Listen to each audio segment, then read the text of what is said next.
Ini konten serius.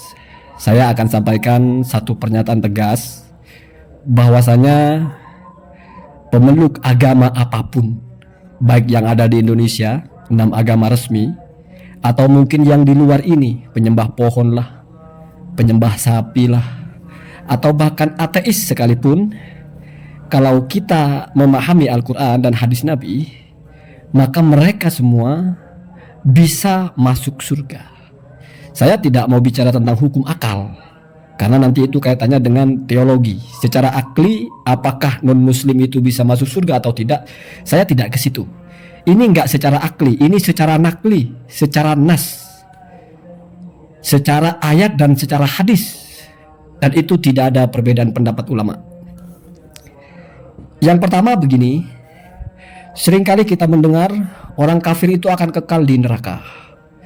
Kita bawakan ayat khalidina fiha yadkhulunan nar khalidan, masuk neraka selamanya. Dan memang rata-rata ayat itu adalah bersifat umum atau bersifat mutlak lah. Artinya apa? Pokoknya kafir pasti masuk neraka. Pokoknya bukan muslim pasti masuk neraka. Bahkan di hadisnya juga, orang yang setelah aku diutus tidak beriman kepadaku jadi ahli neraka. Ada lagi hadis, tidak akan masuk surga kecuali seseorang yang Islam. Tetapi ada hal yang sangat krusial di sini yang jangan sampai kita salah memahami. Yang pertama, varian dari ayat itu pasti terkelompokkan kepada 2 kategori. Baik yang hadis atau ayat itu mesti ada 2 kategori. Yang pertama adalah yang mutlak, pokoknya kafir masuk neraka. Hadisnya juga pokoknya selain muslim masuk neraka. Ayatnya orang kafir masuk neraka, hadisnya tidak akan masuk surga selain orang muslim. Tetapi perhatikan, dari sekian banyak ayat Al-Quran itu, begitu juga dari sekian banyak hadis itu, semua terkelompokkan kepada 2 kelompok. Yang pertama yang mutlak atau am, yaitu semua. Yang kedua adalah muqayyad. Nah, ini yang paling penting. Yang kedua itu adalah spesifik.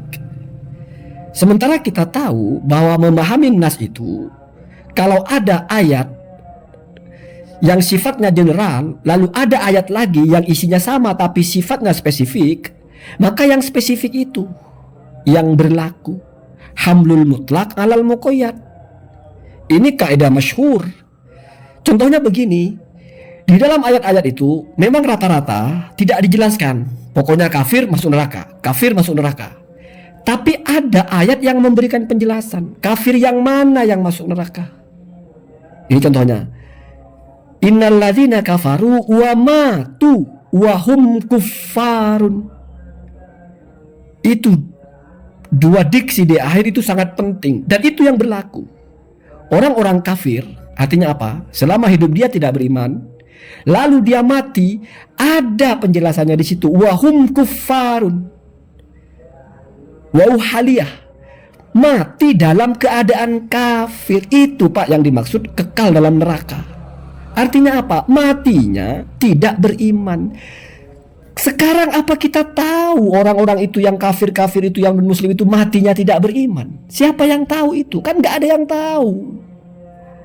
Kita melihat orang nyembah tai kucing misalnya, lalu mau kita pastikan kamu masuk neraka. Dari mana kita memastikan dia masuk neraka? Kan kita nggak tahu dia matinya. Dan begitu juga sebaliknya, kita orang Islam matinya kita tidak tahu nanti. Kalau kita matinya tidak membawa Islam, kita berarti matu alal kufri. Kita juga masuk neraka kekal. Jadi selama masih hidup, itu bisa masuk surga, bisa masuk neraka. Kenapa? Karena kita tidak tahu. Saya kira inilah cara membangun kebersamaan kita, biar kita nggak ada antipati kepada orang itu. Ini kafir, ini ahli neraka. Jangan Pak. Dalam syariat juga tidak boleh. Laknatul muayyan itu tidak boleh.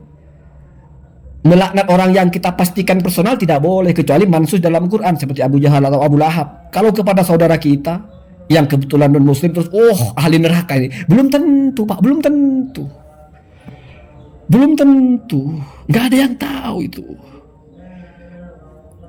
Kalau kita belajar akidah, ada mukminun indallah, kafirun indannas. Ada kafirun indallah, mukminun indannas. Itu bukti bahwa hakikat keimanan seseorang itu tidak ada yang tahu, dan itu yang berlaku. Bukan kamu naik haji, kamu bersedekah, kamu banyak ilmu misalnya. Kalau suul khotimah, matinya tidak membawa iman, neraka Pak. Begitu juga mereka. Hidupnya mungkin kalau masih muslim ya apalagi ya, pezina lah, pemabuk lah, ahli neraka. Belum tentu Pak, sebentar, belum tentu. Yang kafir aja pun belum tentu masuk neraka itu. Malah beruntung kalau dia menjelang wafatnya bersyahadat, Allah anugerahkan dia keimanan, mati tidak membawa dosa sepeser pun, karena orang mu'allaf itu hilang semua dosa. Siapa yang tahu? Tidak perlu kita kecam orang ini ahli neraka, ini akan masuk neraka. Siapapun akan masuk neraka, siapapun akan masuk surga. Tidak ada yang tahu masalah itu, kecuali yang mansus-mansus. Misalnya Rasulullah sudah pasti al-mubasysyirina bil jannah misalnya, orang-orang soleh itu ya. Tapi kalau kita belum tentu Pak, belum tentu. Ngapain kita sibuk memastikan orang lain masuk neraka? Kita aja nggak tahu. Apakah ada jaminan karena orang sudah dari kecil beriman matinya membawa iman? Oh enggak. Rasulullah sendiri saja masih khawatir. Kenapa kita diajarkan berdoa? Ya muqallibal qulub, tsabit qalbi ala dinik. Sampai-sampai ada sahabat Anas bin Malik kalau tidak salah bertanya, "Ya Rasulullah, apakah engkau masih khawatir kepada kami? Kami sudah beriman dengan apapun yang engkau ajarkan, apapun yang engkau sampaikan. Masih khawatirkah?" Rasul menjawab, "Iya, aku masih khawatir." Apalagi kita, Pak. Jadi saya kadang-kadang heran kalau enteng sekali orang itu sudah gampang sekali. Wah, ini ahli neraka. Wah, ini matinya sebentar, Pak, sebentar. Kayak kita aman gitu. Enggak, apalagi masalah nasab, apalagi masih udah nyata-nyata sama-sama beriman gitu. Yang tidak beriman pun belum tentu dia matinya tidak beriman. Yang beriman belum tentu matinya membawa iman. Sementara ini tidak akan ada perdebatan. Gak ada istilah bahwa syarat orang masuk neraka kholidina itu bukan kafir selama hidup Pak, tapi matu ala kufrihim. Nah, ini sudah pengetahuan umum ya. Ini hanya mungkin kadang-kadang kita miss ya. Ini apa tujuannya? Biar kita tidak membenci orang. Kita benci kekafiran, tapi kekafiran gak masuk neraka Pak. Yang masuk neraka kan yang kafirnya. Kalau Anda baca kitabnya Abdullah Wasyaroni, tidak boleh kita membenci orang. Yang kita benci adalah sifatnya. Yang kita benci adalah dosanya, bukan orangnya. Jadi kalau kita misalnya punya family yang non muslim lah, kita punya relasi dengan non muslim lah, kita apalagi bangsa negara kita ini berbagai agama ada, tidak boleh ada kebencian kepada mereka. Tidak boleh ada kita berpikir ini akan masuk neraka, nggak boleh. Karena kita nggak tahu. Mereka bukan orang yang memang sudah mansus min ahli nar, bukan. Kecuali kalau Abu Lahab misalnya, tabat yada abi lahabi wa tab, itu Al-Quran yang bilang kalau ini mesti masuk neraka. Kalau yang lain Al-Quran bilang iya masuk neraka, dengan syarat mereka matinya membawa kafir, tidak membawa iman, mati dalam kekafirannya. Pertanyaannya, kamu tahu mereka akan mati kafir? Enggak toh? Jangankan mereka, kita saja kita nggak tahu kita ini matinya membawa iman apa tidak. Ini saya tarik batasan yang paling ekstrim ya. Kalau membenci orang kafir saja tidak boleh. Kalau meyakini orang kafir itu pasti masuk neraka saja tidak boleh ya. Ingat, bukan membantah konteks orang kafir masuk neraka, bukan. Tapi memahami secara real, secara rigid. Mereka masuk neraka itu kalau matinya kafir. Kalau enggak ya enggak ya. Kita pun kalau matinya tidak membawa iman, su'ul khotimah, makanya kita doakan saudara kita. Kalau yang sudah mati nggak bisa kita doakan. Kenapa? Karena kita menghukumi secara zahir. Nah, ini fikih. Tapi kalau belum mati, kita doakan. Semoga Allah beri hidayah. Semoga Allah jadikan dia husnul khotimah. Mungkin hidupnya tidak beriman, menjelang wafat beriman.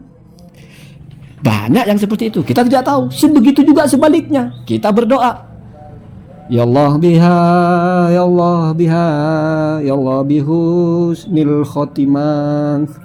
Kalau kita menyadari bahwa betapa beratnya momentum-momentum orang menjelang wafat, saya kira nggak akan sempat kita itu menghukumi orang itu. Wah, ini pendosa, ini ahli neraka ini. Wah, ini kekal di neraka ini. Saya kok nggak yakin muncul narasi itu. Kecuali mungkin orang-orang yang sudah merasa ahli surga, ya wallahu a'lam. Saya pribadi saja kayaknya nggak tega gitu. Bukan nggak tega, bukan kasihan, bukan nggak terbersit narasi-narasi kalian pasti masuk neraka. Dari mana kita bisa tahu? Dari mana kita bisa pastikan dia mati dalam keadaan itu? Saya ingat sekali ucapan dari Gusmus itu, hidup ini perjalanan, semua masih berjalan. Kita tidak tahu dia kemana beloknya. Jangankan orang lain, kita sendiri aja nggak tahu. Allahumma